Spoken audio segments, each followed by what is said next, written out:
But yeah, I'm excited for that event. We'll talk about that in a little bit. But Absolutely. yeah, this podcast journey has definitely been fun. I don't know what it's been like for you, but it's been Yeah, interesting. I mean, 2 years ago, I didn't have social media. So like I wasn't on Facebook or Instagram or like when I coached, I had Twitter and like Instagram to run like our team accounts, but Yeah. not like my own personal account. And when I started doing this, I really just, I recorded on Zoom and I put it on YouTube. And I did that for like 6 months because I didn't have social media. Like technology was like not my strong suit for sure. So Yeah. once people were listening, they're like, "You don't have Twitter, you don't have Instagram," and people like set it up for me. And now I'm obsessed, but I'm Yeah. like obsessed from like a business side of it, like looking Right. at analytics and views and understanding that. Not like friends will get mad, be like, "Oh, you didn't like this." I'm like, honestly, I didn't even Not into notice it. that. Like, that's Yeah. not why I'm on there. No, that's good because trust me, you get too caught up if you start focusing on the wrong stuff. Yeah. No, the It's like business it's like a wormhole. You just go down it, and before you know, you're like, "Who is this person?" Like, it's terrible. I hate it sometimes. I hate that I have to have it in a sense. I've had this conversation with a couple of people. Like, I hate that I have to have it, especially for music. I'm like, do I really need to have this? But, just the way the industry is now, it's just Yeah, and it's amazing, like the social media aspect of it too. Like mhm, I learned so much from watching like people like you and how you do trailers, right? Or we yeah, were just talking about Mike Scarfo, like how he does, turntable teachers. Like it's amazing to see like the little things, and we talked about this, like that everybody does that. Like I'm like, oh wow, I should do that, or I should do something like that, or that's a really cool idea. Like that's what the power of like Instagram to me is, and yeah, Twitter obviously for sports, like finding those coaches that are active and are posting statistics and records and scores and updates. Like, okay, I mhm, want to meet that coach because I know what they do. Coaching's really hard, but to keep up with your social media and be really good at it and being yeah. successful, like win loss wise, and having a good social media, like yeah, I'm interested to talk to you. Like I want to see how you kind of balance that all. Yeah, like, I've watched like, I back in the day, I've kind of shied away from it a little bit, but I used to watch, what's his name? Adam Ivy. He does, like, a lot of Instagram, like, basically, like, how to blow up on Instagram type of things, how to promote your music on Instagram. He has all these tutorial videos on, what you need to look for, what hashtags to use, how to use the hashtags, when to use the hashtags. How Yeah. many hashtags you use, like, it's crazy, but, I used to watch all those videos just to try to get some understanding of how Instagram worked and how I could get myself out there a little bit further, you know, the easiest way possible. Yeah.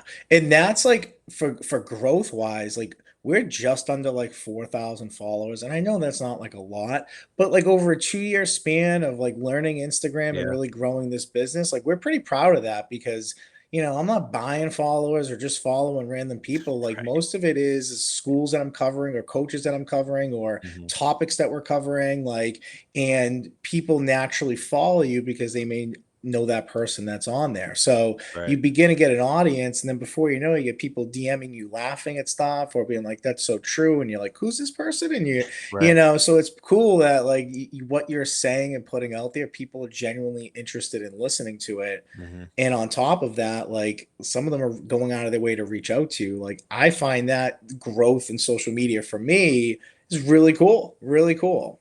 That's the best part for me is when people can actually connect with what you're saying and like you said, "Oh, that's dope," or "That's cool," or "Ha ha ha," "That was funny," type of thing. Like when they actually connect with it and you're like, "Man, like, that feels good, man. That's cool. That's Yeah. cool. That's cool." Yeah, and like, for me, I don't have limits with it, because I do use it as like kind of my personal account. So for me, wanting to grow is like I want to show people who I really am. Like, not having social media, I think you kind of fell into always like no one really knew who I was or knew Mm, personal things about me because I didn't really share that stuff. I was very to myself about stuff. But now, like being dad and playing with my kids or seeing something funny, like I want people to kind of see the whole me. Like I got people following me now for the sports coverage that we do. I have a guy who works on it with me, John Sensabar. He's like my right, we're like 50-50. I mean, we're like, Yeah. in this together, and he's an amazing editor. But like when we like put stuff out there, like we also want to put our personal stuff out there because we want people to see who we are, like all around. Like I Mhm. work hard on this podcast, but it's those hours like super early in the morning or super late at night. It Yep. doesn't interfere with my kids, and it doesn't interfere with spending time with my wife. And at times it does, like you just can't prevent that, but Right, right. that's part of growing and getting better at what you're doing, and becoming something. So I really try, and I know John does too, to really put our stuff out there because I want people to see I love being dad, like, and I have no shame in that. So I think seeing that different side of you as a human being is important, and social media kind of gets that across to people too. Yeah, and I mean, it lets people know that you're not just a robot and somebody that is just, just doing the job and that's it. Like you are an actual person who can engage and have conversations and have just a life in general. And again, Yeah. you're not just a robot, somebody that just created an Instagram just to post the stuff, that you're doing with the podcast. Yeah, and for you it must be nice too, because you're consistent. Like we were talking, I mean, you are booked, and you're booked pretty solid. Like looking at your calendar, like it was either take this date or I might not get another one till end of July, early August, right? So, you do a great job too. I mean, how do you find like the podcasting game for yourself as far as growing in this and really becoming, someone on this? It's definitely different because honestly, I never even thought of this being a podcast. Again, I was just going with, the YouTube lives, the Facebook lives, and kind of sticking with that. But, as somebody that listens to a podcast, while I'm sitting at work, I was like, well, if I'm like this, I'm sure there's other people, obviously following suit, is that may not wanna watch a YouTube video or spend time on YouTube, whatever, listening to a video. They maybe just wanna throw it in their headphones as they're at the gym or they're at work. So I'm like, "Alright, you know what? Let's find a way to get this onto podcasts and for ways to people to listen to it, SoundCloud." And, shout out to Mike from Turntable Teachers for educating me on how to even do that.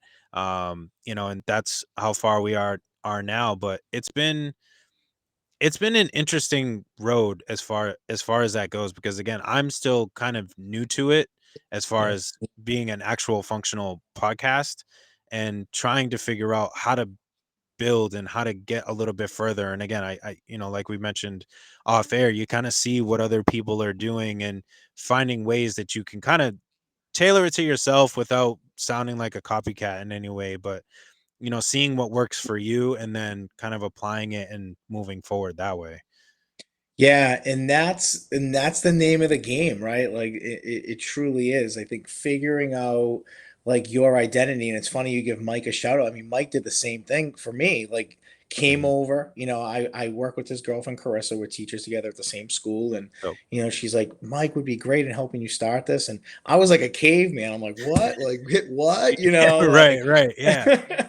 and so, he was like so patient with me, and just like I know I asked questions that he probably walked out of my house that day being like, is this guy a good teacher at school? Like, like Right? that. I know he was. Yeah, And so, but yeah, he's a great guy, and he really kind of early on, like he was someone I kind of piggybacked off of as far as how he went about doing things and programs that he used. And yeah, he's a big reason why I'm here and doing what I'm doing now. dope, dope. Shout out to Chris Johnson, Crispy Pics. He's a photographer. Shout out to him. He's in the chat right now. Just wanted to say what's up. He's got a kid that plays football and stuff like that. So I know he's a big avid, kind of sports fan and stuff like that. So shout out to him for just tuning in.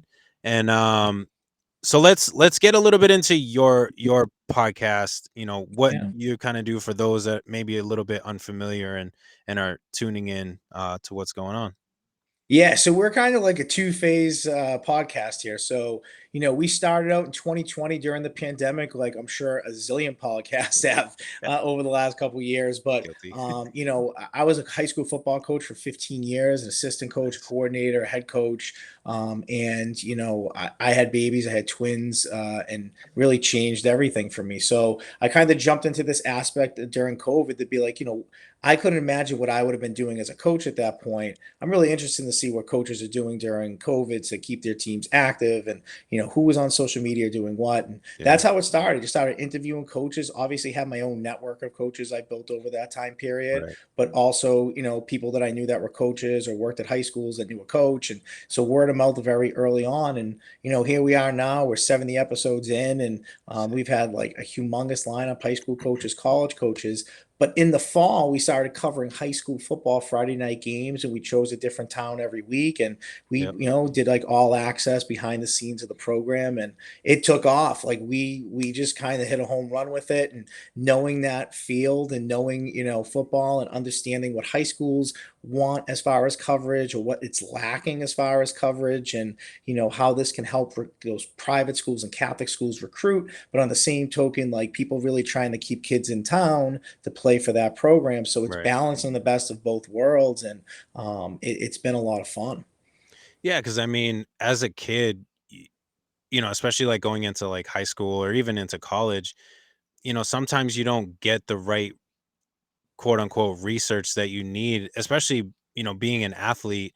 Like when I went to my high school, not to really crap on my high school, but I love basketball. Like like if I could I would love to be a basketball coach. Obviously, I wished that I could play in the NBA. Then I realized I was 5'9" and that was never going to happen. But going to my high school, like the basketball scene wasn't that great. Like, and I wish that, and my coaches were awesome. Like they pushed us every single day, but just the atmosphere as far as players wasn't as great, where they weren't as motivated. So I wish that I had, to get to my point, I wish that I had something like this where you could kind of almost have like your own little high school scouting report and be like, I really love basketball. This would be a good high school for me to go to if I want to go further in my aspirations of what I'm actually trying to do. And again, not knocking my coaches, because my coaches taught me way more than I ever expected and got me so much better at basketball, for what they did. But again, just the player aspect, I wish that I had kind of that scouting report, of people to tell me like, maybe you should go try, switch over to this school or try this school, because it'll help you even further, just because of connections or just Right. the environment of what it is that you'd be going into. Yeah, and I think for like high schools, I mean, you think about when you play, for the most part, it might have been like a newspaper clipping that the photographer was either like a black and white photo or a colorful photo that was kind of blurry, and you're like, "Is that me? Are you sure that's me?" Like, "Oh yeah, it's my number." So this is a different way, and I think that sports, especially, and I mean, you could even argue to the professional level, like when you're looking at high school and college, like it's all about music, it's all about like what's trending, it's Mhm. all about teams seeing what each other are doing online, and then they're replicating it, whether that's chants or how they come out with flags. And, Yeah, the U turned it around with the turnover chain. Now everybody has something that's a version of that. And I think that that's like the cool behind the scenes aspect stuff of high school sports that's lacking in coverage. You see it at the collegiate level and you don't see it. I mean, and it's not like Massachusetts high school football is like Texas high school football, yeah, but there's the big crowds, and everything just opened back up, and everybody was taking that step forward of opening the stands and letting people go to games, whether it's indoors or outdoors. And I think that catching that stuff, that's what kids want to see. I mean, that's what the reels you see on anything. That's those quick right. clips of like, whoa, like that was awesome. They have a zillion views because of attention span. Like you got to work to your audience a little bit. So it's been fun learning that. Like I'm getting older. I mean, I'm 39, but I feel young in heart and like understanding Mhm. trending. And just coach. So, I've been with kids and I understand a lot of different things. And that can help, to use my example, that can help those kids, because you said you cover kind of different schools, kind of each and every week. That can really help, especially those kids, like, again, using myself as the example, that maybe is trying to kind of shine in what they're doing, but because of maybe the school that they're in, they don't get that kind of coverage from maybe like your local newspaper or whatever, just because, Right. the player's super dope, but they just lost by 30, but he had, 45 out of the 50 points that their team scored type of thing. But, they're never gonna get seen because they got blown out by 30. But, he Right. knows his stuff, he knows what he's doing. And like if you have those clips of that player that is just balling out, every single night despite everything, they may not win every game, but like you can see like the potential and having something like that, um, for those players, I think is super dope, and just giving even more of an opportunity to be seen for those players that just may not get that opportunity, for whatever reason. Right. And let's be real too, like the really good programs in any sport, whether it's boys or girls, have that cover, like have that like they have that coverage. They have Hmm. that paper, they have that publicity. The school does a really good job in promoting them because that's like wanting kids to stay or wanting kids to, if it's a private school, like wanting to go there, right? So Hmm. we do a really good job of balancing, I think, those next level teams, those teams that are, maybe a little bit above 500, 3 or 4 games. They're scrappy. They play in a tough league, that maybe don't get the notoriety because, they don't have the numbers. They might not have the feeder program, whatever it is. It could be any of Right. those things. But we cover that. Like we covered Medford High School football play. This kid's name was Alvin Lagros. He's a wide receiver. He's like 6'4", gallops. Like he is fast. Like, and he's good. And I'm not saying they weren't a good team. They were. They battled. We covered a few of their different games. But he like stood out. Like you got him the ball in his hands in the open field, and he was Hmm. just a different athlete than any other kid on either side. And a lot of people wouldn't know that if they looked at their record in the paper and saw that they might have only won 2 or 3 games. And this kid's Right. going like Division 2, playing like wide receiver, playing in the high school all-star Shriners game. I mean, I'm interested. I'm interested to see him matched up with some of the better kids in the state because I think he's pretty legit. I mean, I have a friend who's like a Division 1 coach who I like kind of sent some film to, being like, hey, this kid's worth the look. Like, Yeah. so covering those like middle tier schools sometimes is the most fun. Yeah, and you have to enjoy it too. And I can obviously see like the passion that's there, especially, being a coach, all this time. Like you kind of have both, you can kind of see both sides of it. Has that been an advantage to you? Do you feel like being a coach all those years to now like kind of covering the other side, to to see that kind of aspect? Yeah, I think I have a good grasp on them. I think football, yeah, it's kind of like a slam dunk because that's just like the sport that I covered and coached and played for so long that it's just I kind of understand that as a coach. Like when I became a head coach, the first thing I did was hire like a film crew to come in and we were going to do like a documentary of like training camp. And to me, that was a huge recruiting chip being a Catholic school. And I'm not like throwing this guy under the bus, but I will. Let's He do just it. kind Let's of go. he just kind of ghosted me on it, and I was upset, because Mhm. that was kind of a big chip of when I went on the interview and talked about how I want to promote this program and this is what I want to do. And it wasn't like I was asking this guy to do it for free. I mean, I was paying him, so Right. it that was a tough blow, but I knew because the kids were so intrigued by it and loved being mic'd up and like during practice and me taking over program fresh start, like, so it was just something that I knew could be a really good recruiting trip to the next group of kids that were interested in coming in here. They'd be like, well, this is what we do. And having that behind the scenes all access look. So as a coach, that's something I've always felt like, man, this is like, I know this is what I would need. And Mhm. now understanding coaches and how they want to promote their programs, even post COVID, like I'm Right. in. I'm like, this is what we'll cover. This is what we'll do. Tell me what you want. We'll talk to whatever kids you want us to like. We pretty much will be like, whatever you want, we'll do because I know whatever it is you need for your program, that's what you need. So like Mhm. we're going to provide it for you. And that's been fun. That's been a lot of fun. That's what's important though, because similar to what I do from my job, the most important thing is the kids. And, obviously, I know you see a reward in it when, kids get their moment and everything like that, but I'm pretty sure the best thing that you see is just, the kids being able to have that opportunity, and you're doing it for the kids. You're not doing it for yourself. You're doing it for the kids, and making sure that they get those opportunities. It's the same thing that I do with my job, and trying to get those kids out there and, experience different things, and recognize different things that they do have the power to do, and enabling them and saying, "You know what? Just because you're, from this or do this or have this, whatever it may be, you can still have that opportunity that you're looking for." Yeah.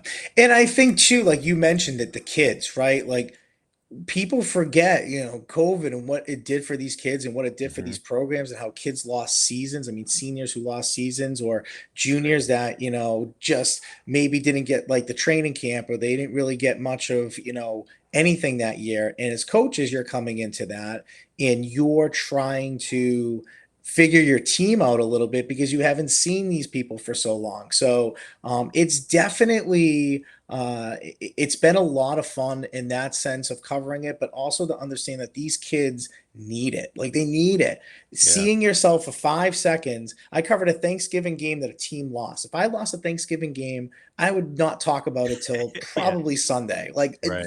like be miserable. My parents wouldn't be Mhm. able to stand me, and these kids are hitting me up that night, DMing us, being like, "Hey, did you have my catch? Like, I saw you right." I'm like, "You just lost a really close game, and this is what you care about." But then it light bulb went on, and it's like, yes. So reels and quick clips and throwing things on our stories has engaged a following of a lot of high schools, and it's been really cool to as a person who's new to social media and really have no experience in it, it's Yeah. cool to see I'm growing in it. And like I said, I work with John Sensabar, who is his editing is he's top notch, and Mhm. it's having him as a good friend, and he has the same vision and sees it. And we don't even have to have much discussion when we meet about things. It's kind of like, yep, agreed, Yeah. absolutely, okay, good, I'll talk to you. Like Yeah. it is that simple right now. And I know that doesn't last forever always, right? There's always complications of things, but having a really good friend, someone who's a dad himself, and his schedule, he coaches his daughter's team, so we really kind of both push through for each other. I think when the other one's busy and the other one's got something going on, but yeah, we love it. Like we have so many ideas for this summer of covering kids and 7-on-7s and player workouts. Like, yeah, like, Malden Catholic's been great with us. Malden High School, their ADs, Bill Raycraft, Charlie Confrey, awesome. Bobby Nice. Loney and Medford's been very accommodating to us. Like, they see the vision. And, we're really excited to jump into our second seasons coming up in the fall. Yeah, because I remember when I did track in college, and, you always want those moment pictures. And, Right? I was always looking for them, and, like, anytime someone would, like, have a picture, even if I lost the race, I was like, "Yo, did you get a picture of me running? Because I wanna put it up somewhere, I wanna showcase it, whatever." So, like, I totally get now that you have the video of it, like, that's Yeah. even better. Like, when I did track, we didn't get that many video opportunities. There was only, like, a couple events that we actually had some outside source, that was running the event, that would do the video for it and post it up online, et cetera, but, like, other than that, like, you were waiting for those pictures just to have those motion pictures and those moment pictures, of you running. So, being able to have video, like, that's I mean, it's just like with music, you're able to showcase what it is that you do and what you can do, to a lot of people, obviously via social media. Yeah, and I think it's like helping out programs and athletic directors because if we catch a cool clip, I'll be like, "Oh, cool!" Like, I'm gonna text this to or DM this to this program or send it to this AD or send it to the coach and be like, "Hey, this is a cool clip. If you guys want to throw it up on your social media," and a lot of them do it, And I think with the coach, like you also have to understand that a coach has so much going on game week or a game day that me understanding like how to know like when to kind of stay away, know when to catch Right. something during a timeout, knowing when to like pay attention to a certain player because Right. they're going to go to that person. Um, it probably makes a coach like every coach I've worked with, like we've had coaches that literally were like, "Hey, we're a pretty good team. if we go far and into the playoffs, like I want recoverage from you guys. Like, and that's a huge compliment because we stay out of the way, but yet we know when to catch something. And you don't have to catch something for a long time. You just Mhm. got to catch it for the right amount of time. And Yeah. getting like a close up, like hockey. I go on the ice for practice and I skate around with the camera and like I can skate, and that's a huge benefit. Like I played Yeah. hockey, so being able to skate and turn and stop and go, yeah, not as fast as I once was, but I'm there in position and understand and catch that cool stuff that being like, wow, that's going on at high school practice. That's cool. And then catching them in the game. I went on the ice during their warm ups, the student section, shaking the glass and going crazy. And Nice. you, Nice. for a high school, I don't see how you wouldn't look at that and go, yes, this is what we We need. We need need to that. show off our athletics. We need to show off kids at attendance, school spirit, coming back from COVID. Like to me, I like I said, I had a program and that's what I wanted right out the gate because that's what sells in high school sports now. It's getting bigger and bigger and bigger on social media. And it's building that community. It's showing what these schools are really doing.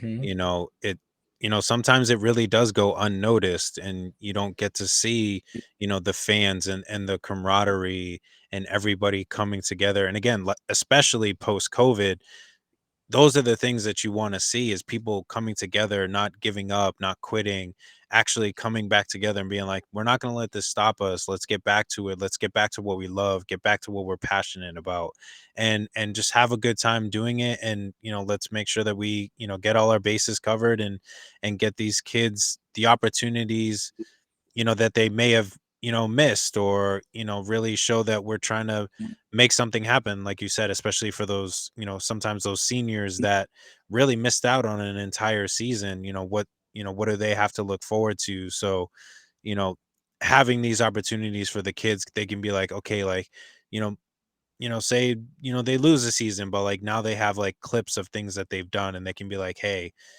college, whomever, high school, here's things that I've done. I have something, to show you, and you can compare, and, kind of make a better judgment off of that. Yeah, and I think even from like the coaching perspective, like coaches grind and coaches is 12 I don't care that you get paid for like a 3-month window. Right. Coaching is coaching. And if you're not active year round or close to year round, your program very few are successful and consistently successful when the coach isn't Right. invested in the off-season weight room, or the coach isn't invested in summer ball or fall ball or whatever the sport is and whatever that extra is.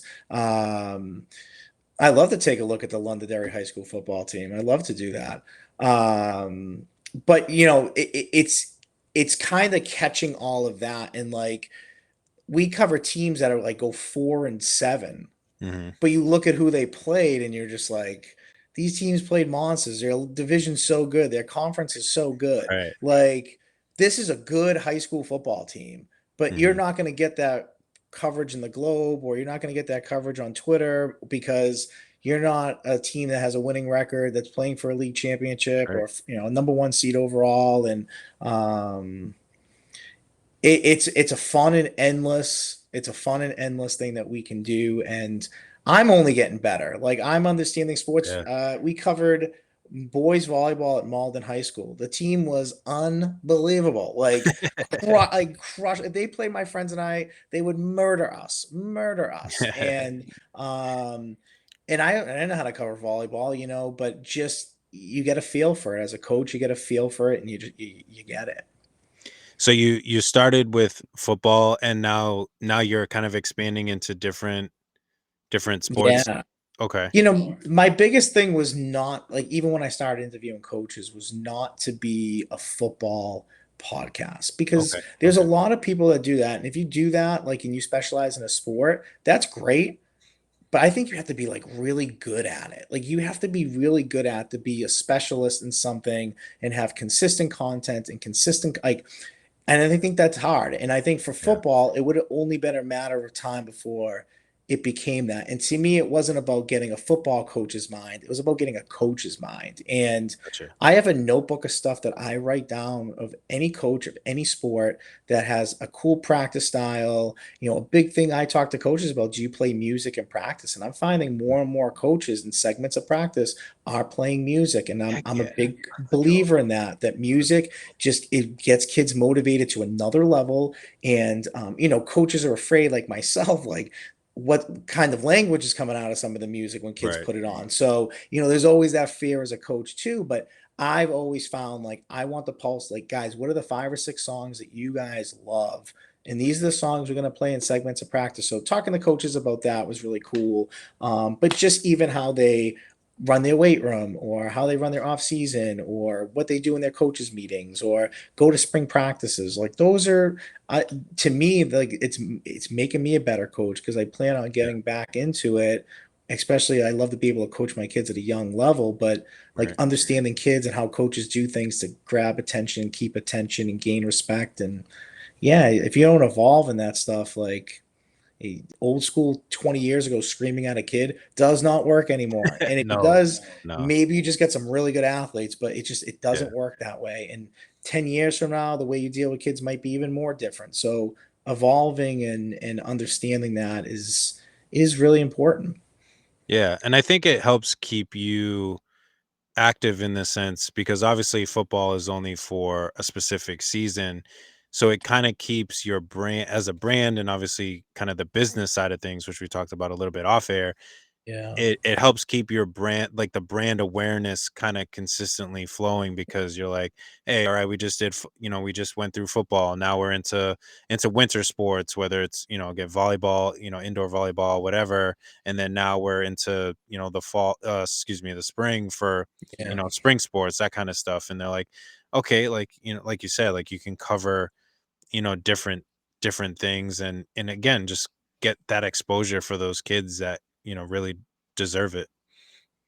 Yeah, and I think that that's the key. It's like that exposure, because I've talked to a lot of college coaches, and the one thing college coaches have all consistently said to me about recruiting is that even though Twitter and there's Instagram and there's so many platforms to see things, sometimes kids aren't sending the right things that coaches want to see, or they Mm, see those like unbelievable highlight films or a kid's highlight hype tape for a minute, and they think that that's like what coaches want to see. And it's like, well, coaches kind of want more than that. So yeah, being able to like interview kids before games and post game and talking to them and asking them questions that, it's kind of like a test. Like, you want to see their personality a little bit to see, okay, this kid's supposed to be the real deal. Let's see how they present themselves and conduct themselves and talk about themselves. And I think that that is what the priceless thing is, that you can send the college coach to be like, yeah, this is this guy in a huddle. This is this guy in the locker room giving a pregame speech to his team. This is the guy leading them out the tunnel. This is the girl who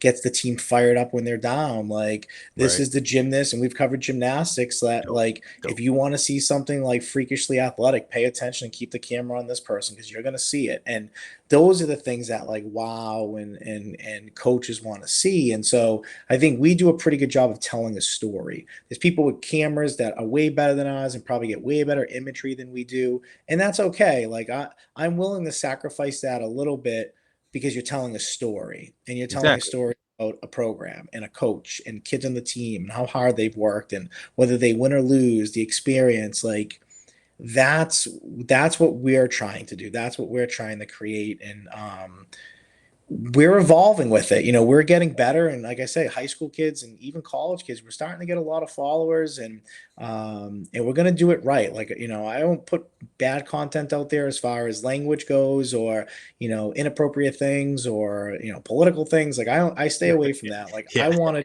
absolutely. to do good, and that's it. Like, Yeah. and if people want to throw shade on it, cool. That's their prerogative. But this is what I'm focused on, and I'm not taking the bait. So like, Right, uh, yeah. and that's what's fun about what we do. Well, when you're doing it for the right reasons and not falling into, those political things or just inappropriate things, it also makes it very challenging for people to throw that shade. And if they do, the people that really know you and the brand just look at them and just go, "Really?" right? Right. Like, why? Like, Yeah. we all know, like, you're new to this, like, stop, like, and it gets brushed off a lot quicker because you already have established that relationship and that rapport of who you are as a brand and what you put out, and so people recognize that, and when they see something off, they're like, "No, that's not right. That must be a lie," type Yeah. of thing, and you're like, "No, no, that's not us. Nope. Somebody else. Go find that other guy." Yeah. And I'm a teacher too. So, it's important. I have students of mine who listen to this. I have YouTube channel, obviously, so they all have YouTube Yeah. channels, and that's it. Kids all want to be YouTubers now. So, Right. and so I make it a priority not to talk about things because I know I have students listening, and if I'm Mhm. gonna preach and teach and tell these kids what's right and wrong and work with them and preach hard work and all that stuff, then I'm gonna put my money where my mouth is too because I Right. know they're listening. And even my former players, like I have a lot of them that reach out to me when we put different stuff out that are just like kind and great. And that's they're older now, like, and they're in their 20s and 30s, but it's cool to know that I still have that effect on them, like kind of just being me and doing things my way. So that part of it's been a lot of fun too, as far as, and again, like I said, with family, like I want people to see me because what they see I post and put is most of the time I'm like laughing, like, oh, this would be funny. I'll put this out there. My kid does something funny. I'm like, oh my God, I want people to see this Right. because that's like, I want people to see that I'm not just like I'm bogged down. Like I'm pretty balanced and I work hard at it. So It yeah, shows what so Yeah, it shows what you value, and again, it all goes to, when they see what you value, like, how can they go off on a tangent on something else that is completely false? Because they're like, "No, this guy's a family guy. He's motivational. He only wants the best for the kids." Like, no, like, you're wrong. Like, if there's, saying, throwing shade, like, no, you're wrong. Like, that's completely false because we know who yeah. this guy is and he shows it, and it's hard to ignore. Yeah, and I think for me, like, and that's kind of just like who I've been. When I mean, I admit this now, but it took me a while to admit this. But when I was in college, like when I become a teacher, I couldn't pass the teacher's test, and so it was to the point that like I had like a 3.8 GPA. Like I'm not bragging, but like I had a good GPA, and so and I couldn't pass this test. And it was like Yeah. I had to take three different tests and I just couldn't pass Jeez. one of them. And it took me 11 times to pass it. But Wow. every single time I feel like I've hit a roadblock in my life, I'm always like, I'm done. Like I remember I was at a point that I was like, I'm done. Like maybe when I go back for my master's, I'm gonna go in athletic management. Like, and I was just like, maybe I'm just not meant to be a teacher. And I took that test one more time and like I passed. Like, and I Mm. passed pretty well. So I think I've hit a lot of roadblocks, and even with like teaching, there was a couple times that I was like, I don't know if I'm really having the effect that I thought I was, and I Mhm. work hard at this, but I'm still seeing the same results in certain areas. And then I won a pretty big national teaching award, and when I won that, to me, it was like, all right, I'm never selling myself short again. Like if I Yeah. want to go after something, I'm doing it because I keep like kind of proving myself wrong. And when I doubt myself, all of a sudden, like someone or something is almost telling you, like, no, no, no, no, you're doing good. Keep going, keep going. And that's like the vibe I have with this podcast. Like I miss coaching and I love coaching, but for me, this is like what I see. Like I want to build this up. I could see this down the road really becoming my life and doing this and maybe only this. And so there's a lot of hard work ahead and a lot of detours and a lot of bumps and everything else. But I'm excited. I'm passionate about it, and I know when I kind of go, I go, and I'm excited just to see where it goes. Yeah, you can't quit.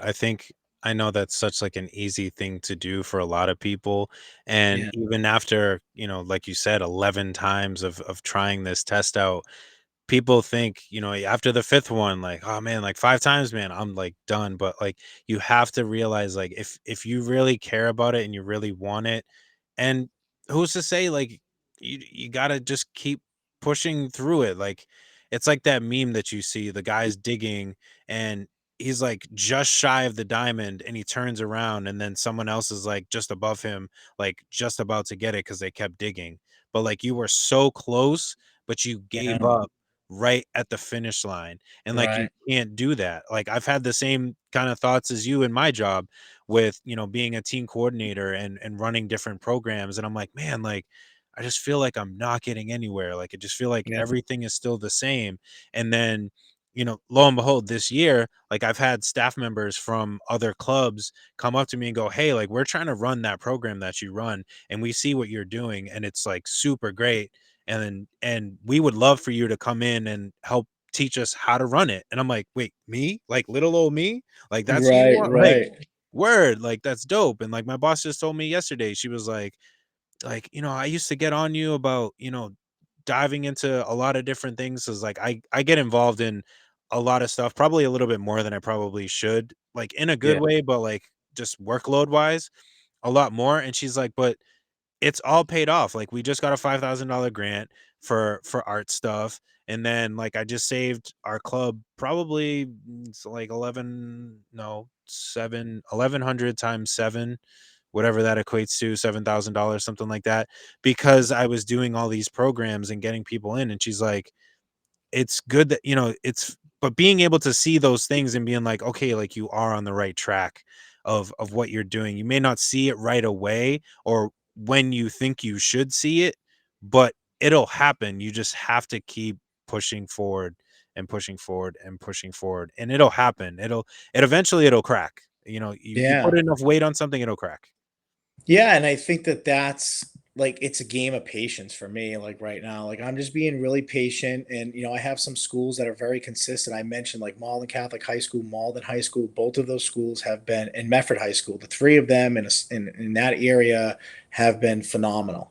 Multiple sports, boys and girls, all seasons. Like they are very bought into what we're doing, very complimentary. The athletic directors are great, and we've worked with a lot. I mean, we've worked with a lot of different schools. I just worked with Melrose. We've worked with Burlington.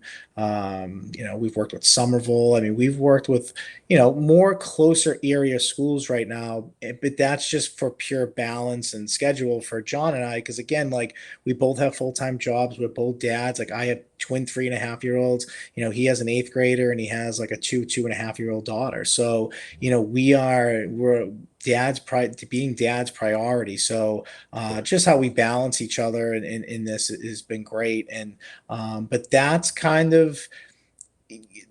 the game. Like I'm just waiting and waiting and getting it out there more. And I've had some coaches on like the Beverly High boys basketball. I paid attention to them all year. They're a very good team and they bring it back. Like their league all-star, all scholastic was a sophomore league MVP. They had a junior who was a league MVP the year before. Is going to be a senior. Like that team's going to be a force. And I can't wait to cover them. I mean, their coach is already on us about like coming in and maybe doing some real behind the scenes stuff with them. And he thinks they got a chance to maybe make a run. And watching their highlight films, yeah, I mean, compared to some of the teams we've covered and seeing that team, Yeah.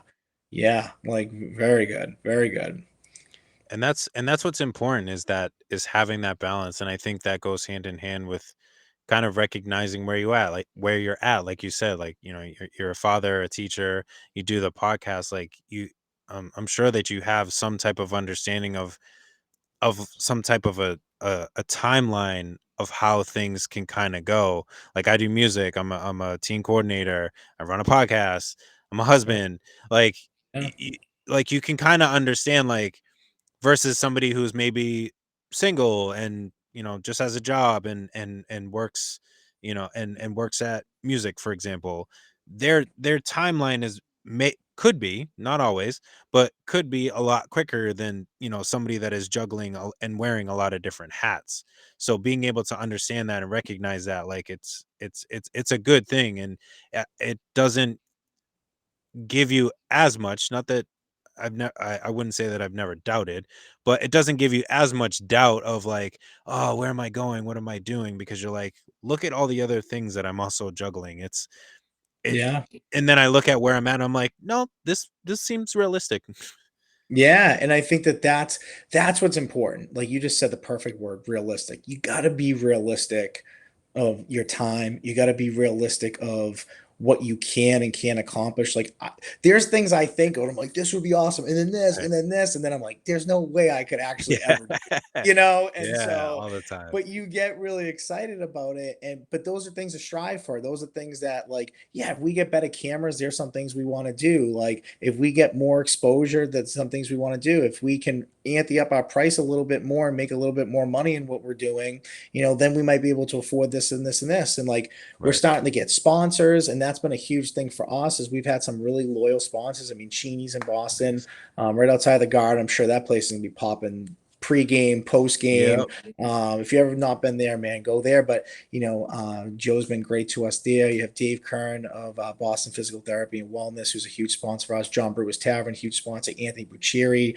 Gold Athletics. So like we're starting to catch on, and we have some sporting companies, equipment companies, jersey companies that we're meeting with this summer, that we're really going to be talking with about teaming up. And because in high school sports, it's cool to catch. Like we went to Wilmington High School football game, and it was Mhm. a great game. They played Billerica High School, both very good football teams, very physical, tough game.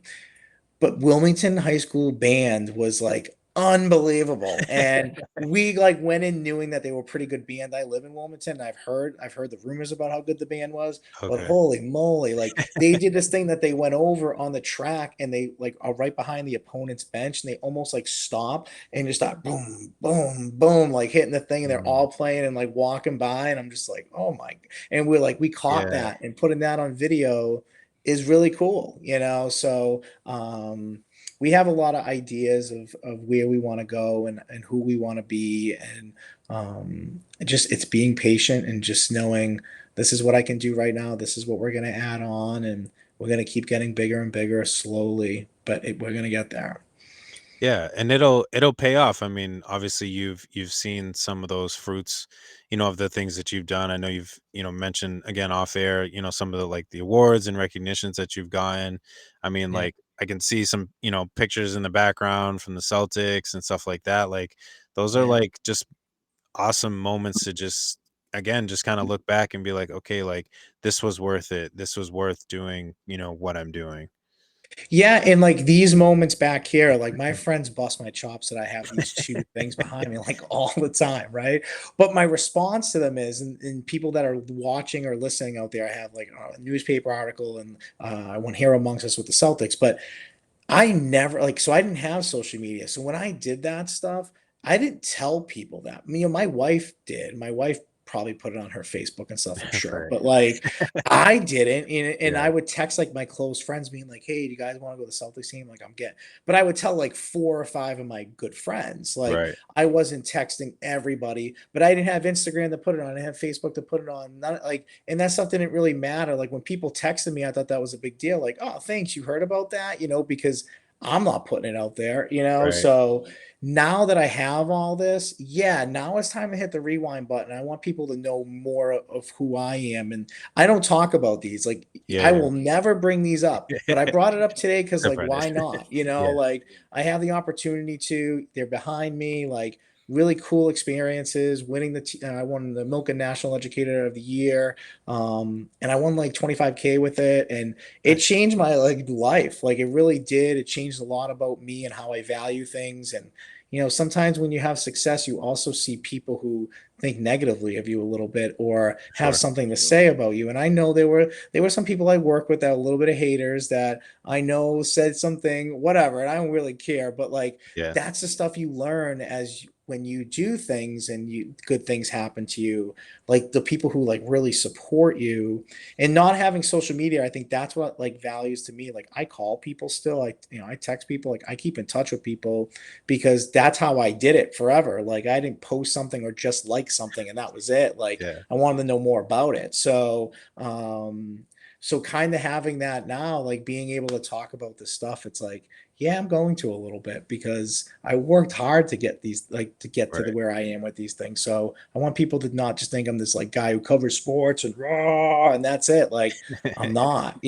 So But it goes, I mean, the way you explain it, it really goes into, being humble too, and not getting this giant ego, of, oh, look at me, I'm gonna be on the Celtic Yeah. floor, like, bow down and worship me type of thing. Like, no, like you said, like, and it was super dope to hear that you were just like, yeah, I told like 2, 4 people, like, Yeah. like, not that it wasn't a big deal, but, like, it Yeah. wasn't like you needed to go out and tell the entire country, like, "Hey, I'm gonna be on the Celtics floor, receiving this," like, that I mean, that's super humble, and I think a lot of people need that sometimes that, just be and again, it's not to say that you can't celebrate these type of things, but there's, like, celebrating it and embracing it, and then there's, like, going overboard with it that Yeah. you see a lot of people do, and they're like, "Oh," they blast it all over social media, and they want people to,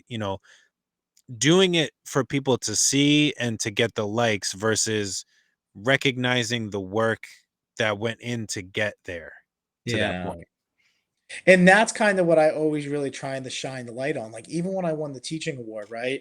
I was a football coach. I was defensive coordinator. We were 4-2. We were playing a team that offensively was physical. They had a tight end who was like a high school Gronkowski. Like, Mhm. and trying to figure out how to like stop him was terrifying me. So Right. I won that award on a Wednesday. And then, afterwards, like, oh, we're gonna after school, they're gonna do this, they're gonna do that. I was like, no, no, no, no. Like, I gotta get to practice. Like, Yeah. this kid's a pro. I got no, like we have a big game Friday night. Like that goes on hold, and I'm putting on hold like a once in a lifetime thing Right. because yeah, I won the award and that's great. I'm very proud of it, and I am going to absorb it and soak it in. But right now I can't. Like Mhm. right now, and we end up shutting the team down and winning. And I'm not saying it's because I went to that practice that day, but Yeah. for me, like again, covering all these sports, like that coaching's such a passion of mine, teaching is such a passion of mine that yeah, I'm not gonna just be like, oh hey guys, sorry, like this Yeah. happened to me and you good luck, peace. Like, Yeah. no, it's like I want to shut this team down. No one's been able to, and I want to do it. I Yep. want us and get these kids to communicate and shut it down and gain confidence. And yeah, and we won, and it was a big boost for us. So Absolutely. yeah. It's just what you value, and that's what's so important, and I think just a lot of times, especially nowadays, what people value is so skewed now that it's, people will be that person that just, "All right, guys, like, I'm out. Okay, good luck. I wish you the best. I mean, just let me know Yeah. what happens. Imma go get my award over here, and, maybe I'll shout you out while I'm over there, but, this is me time," type of thing, and yeah, I think that that really has to change, because again, just looking at the times that we're in, not to get political or anything like that, but just Yeah. as people, not even politics, just people, where a lot of people, again, not everybody, it's just become so like me, and you would be surprised at the advantage that you can get with showing your support and really valuing other people instead of always just focusing on what you're getting out of it, or all eyes on you. Right. And I think that's just, I credit a lot of that to like my dad who like when he coached me and I was a kid, like it was never about me. And if I ever try to make it about me, I learned quick like don't do that. And Mhm. I think that that mindset I had at such a young age, and now that when I became an educator and I was coaching and being a dad now, like yeah, like I want my kids to learn the same thing that they need to they need to be responsible for things. They need to take responsibility for things. And I have little kids, not like I run like a boot camp here, but like Right. I make like when I give my son something, like, what did you say? Thank what? Thank you. Okay, thank you. Like I want them to learn that. Like that's important. That's a value that I think sports gives you. Sports teaches you about honesty and discipline and hard work and being there for somebody else and caring about something bigger than you. And it's helped me in my life. I'm gonna be 40 years old next year, not this year, but Yeah. and to me, it's who I am. It's how I treat people. It's how I look at things. It's never the me aspect. It's always like the us aspect. When I talk about this podcast, I never say my podcast or I. It's always our podcast and we. Mhm. And that's how I feel about everything that I do in life. So to me, it's coaching and teaching has taught me so much about And you would think because it's high school and elementary school, you're dealing with a 17-year-old and a 10-year-old, but you'd be surprised like how similar sometimes you have to talk to the two of them Oh, because very. it's how you get through to them. So it's yeah, I love it. I could talk to you forever about it, but Yeah, it's something that I know we're gonna continue to grow. I know that my goal is to really get out there and really be about these kids in a time that, like you said, not to jump into other things, but it's just crazy. The world is crazy, and I want to be able to just to provide an outlet for coaches and kids and parents to see themselves in different lights and understanding what the true value of why a kid falls in love with the sport when they're little, and when they go to high school it's about having that same love. And I think that sometimes that disappears because high school sports has become so competitive, and there's so right. many different leagues and teams and AAU and this travel team and this select team, and it's a lot. It's sports is played so much year round now. So sometimes I feel like that like love and passion, not for always the kid who's the best athlete, but sometimes for those kids that grind and work hard in the off season to be that role player or to get those certain minutes or to be a specialty type person, they equally deserve the coverage. And I think that we do a pretty good job of balancing that and hopefully continue to do so. Yeah, I mean, it takes people like you, it takes people like the good educators, the good coaches to change that stigma of, again, just about me. And, you have to have that work ethic. You have to have, like, I know playing sports, I mean, that was the biggest, like, you mentioned it as well. That was the biggest thing for me was I can't do this alone. I need my teammates. I need their support because they have something that I don't, and I can't do it without them. Like, I need their support. I need them with me. And I'm going to figure out how we can, excuse me, keep that together and figure out how we can mold this thing together. Right.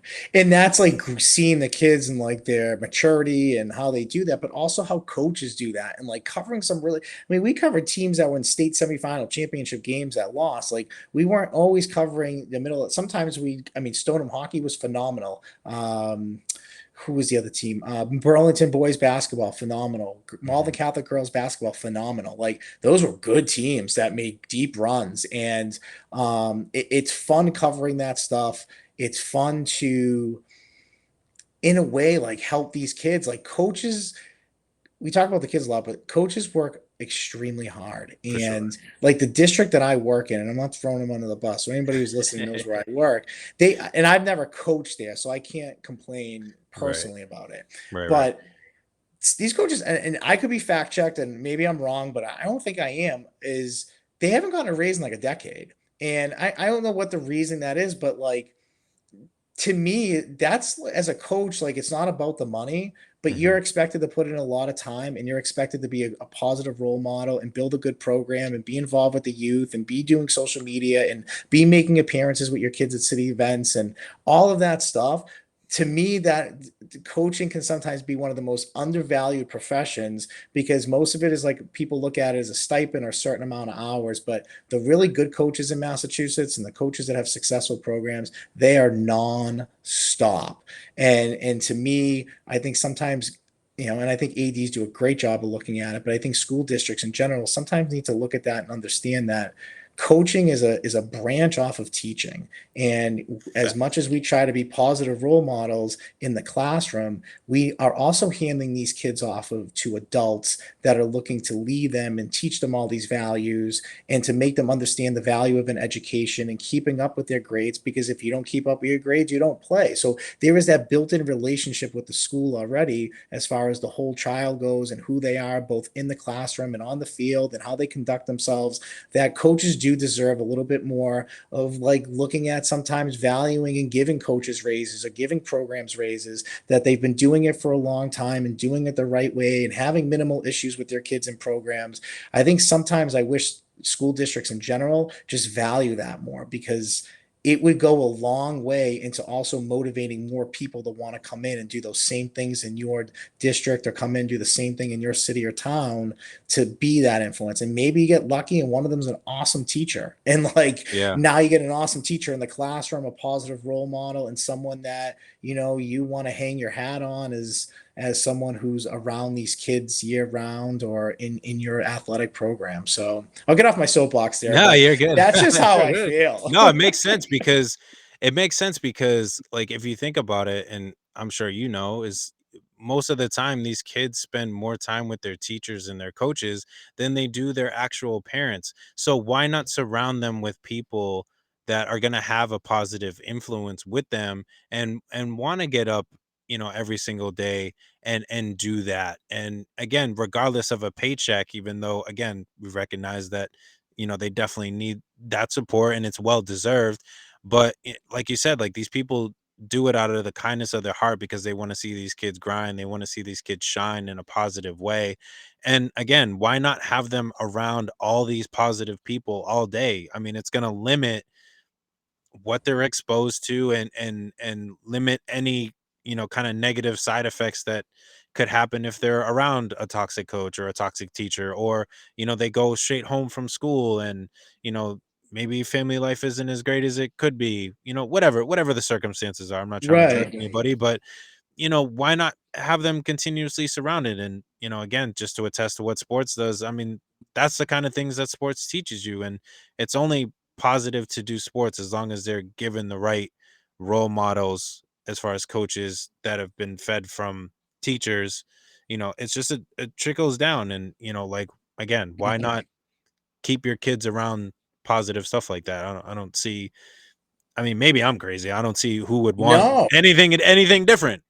it blows my mind, and I feel like I hear more in the high school sports world of like coaches just resigning or coaches just stepping down and coaches that are successful in doing that. And Mhm. sometimes the outside noise and the, how your program's looked at from people maybe that their kid's not playing enough or, they're upset about whatever it is.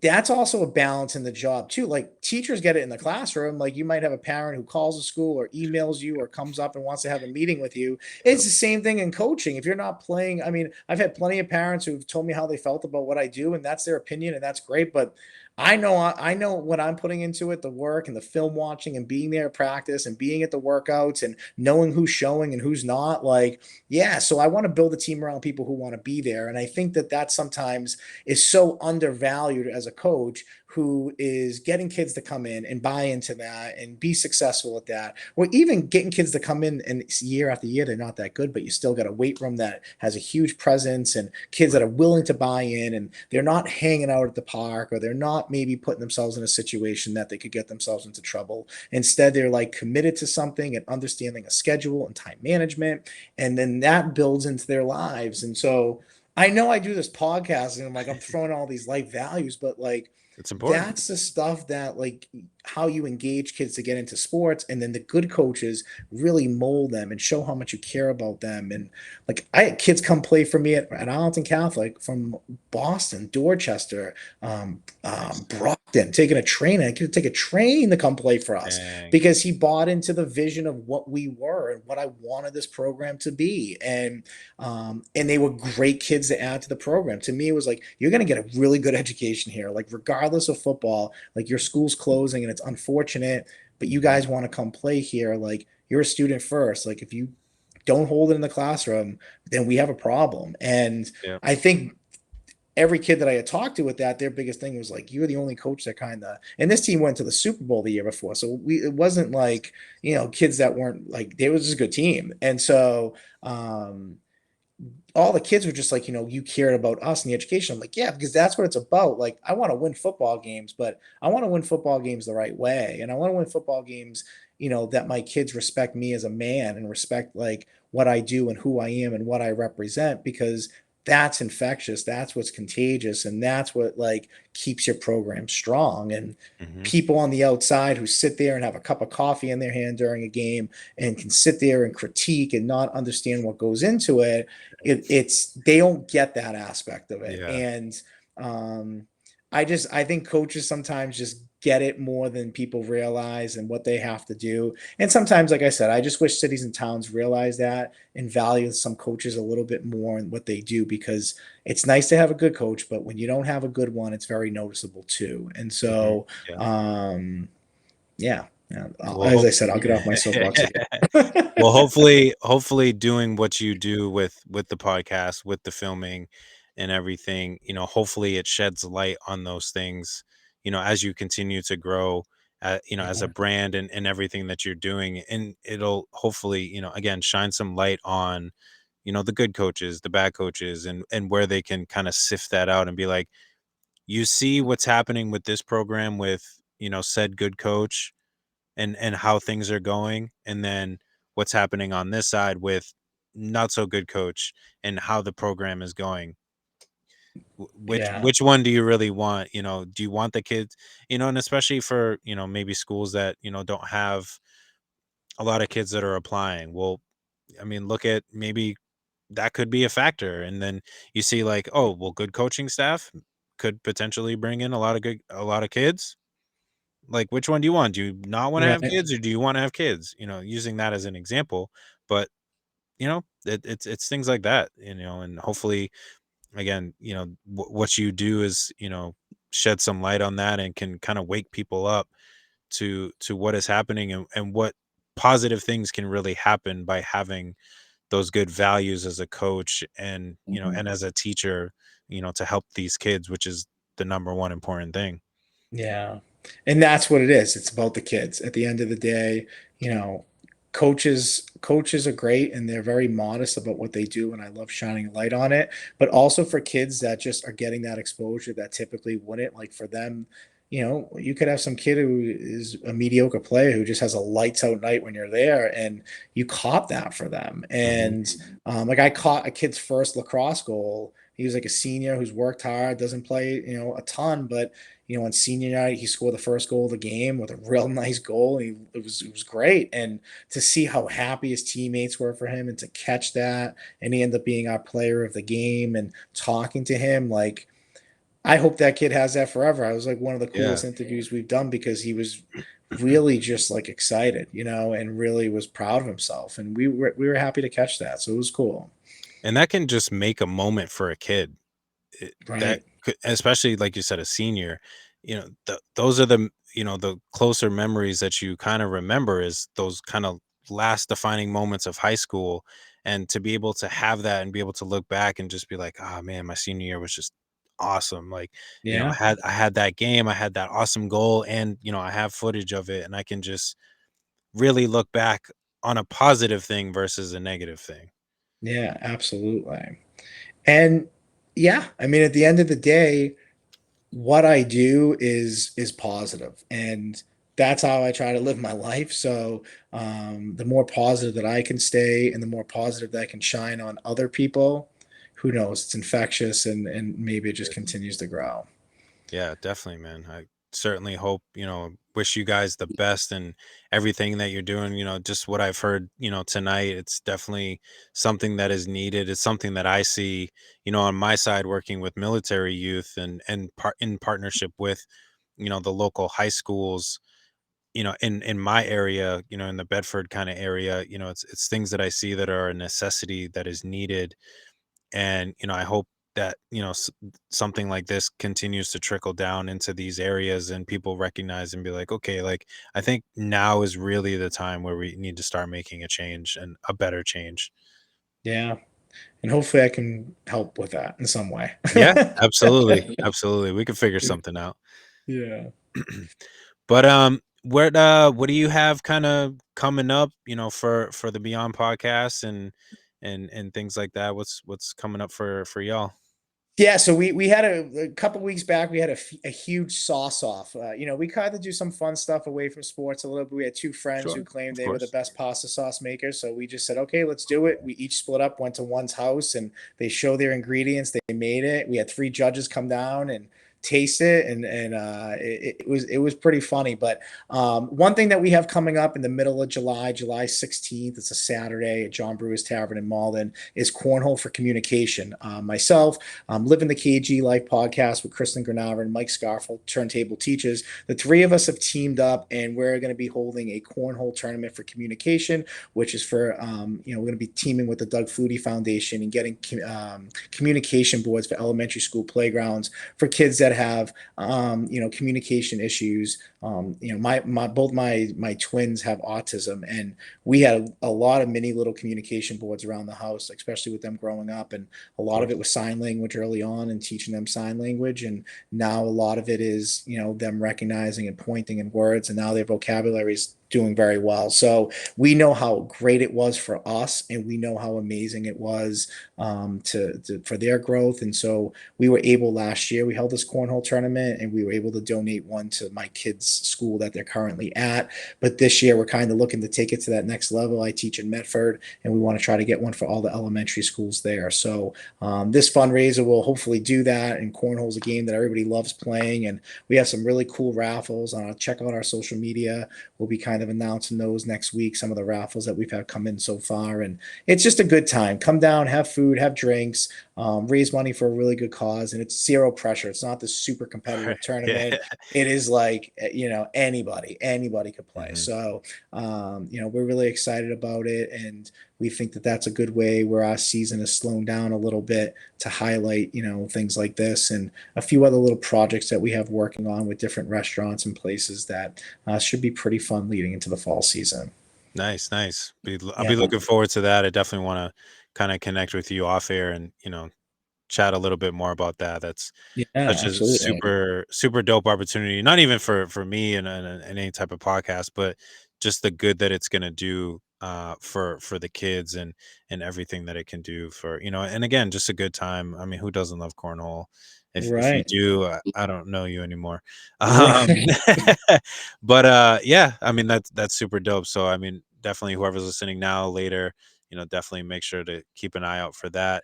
Where can everybody kind of reach out to you, connect with you that's listening, kind of checking this out at a later time or even right now? Where can they link up with you and learn more or learn more about the Beyond podcast? Yeah, so we're big on Instagram and Twitter underscore at Beyond Podcast. I mean at Beyond underscore Beyond Podcast. It's funny. Instagram is definitely huge for us as far as like the fun and the sponsors and engaging with the players. Twitter is huge for us as far as showing programs off and really getting our contact. So same thing at underscore Beyond Podcast on Twitter. We're on Facebook as well, and we're pretty active. We get a lot of content. We post a lot. We do a lot of funny things. As I said, the summer we're a little bit more flexible with some of the contests and things that we're involved with, and working with our sponsors and stuff. So yeah, check us out. We're very active. We've always got things going on. So yeah, and hopefully we gain some cool followers here. I appreciate what you do. I think what you do is great, and how you format this. We were talking off air, just like what I learned from you as far as scheduling and booking guests, and something that I'm going to kind of steal from you. So Hey, do it up, do it up. um That's what I'm all about. That's what I'm all so about. I appreciate, because I know how hard it is to, with the busy life that you have and the scheduling and getting guests and being on your game a lot. And so what you're doing is great, man, and just keep grinding it, because before you know it, you're going to be booked even more months in advance, Right. and it's going to be cool. That's the hope. That's definitely the hope. And, same goes for you as well. Again, just kind of learning a little bit more about what you do. It's more than just recording clips of kids. There's so much more behind it that Yeah. I hope people continue to, either start or continue to recognize how valuable it is, not only as a brand from the Beyond podcast, but also for you as a person and, some of the values that you've shared, which, I hope that a lot of people can start incorporating in their own lives. Yeah, I try to be me, and I'm not perfect either, so No, not at all. uh I'm not. yeah, I'm definitely not. So yeah, but it's what I want is to really show, like, especially for high school kids and even college kids and coaches that we've covered, that like their work's not going unnoticed. The hard work that they put into what they do is seen. And if I can do it for everybody, I do it for everybody. But we're starting small, and then hopefully we can do that for high school sports across the state. So we'll see. Definitely. Well, I certainly appreciate your time, and taking some time out and hanging out with us and, getting to share some of the things that you do, some of the things that you value and the important things that you're trying to do, not only for yourself, but for your community and for the kids. Really appreciate your time, man. Yeah, I appreciate you. Thank you so much for the opportunity. Absolutely. Absolutely. Well, I want to thank everybody that is tuned in and kind of check this out. Shout out to all the people that were in the group chat in the chat here with us live. If you're tuning in later, make sure you follow us. We are on Instagram as well. We are also streaming on Apple, Spotify, SoundCloud, and YouTube. Anthony, again, one more time, I want to thank you for your time. My name is Jay Faith. This is the Right Mind Wednesdays podcast. Until next time, we'll catch you later. What's up?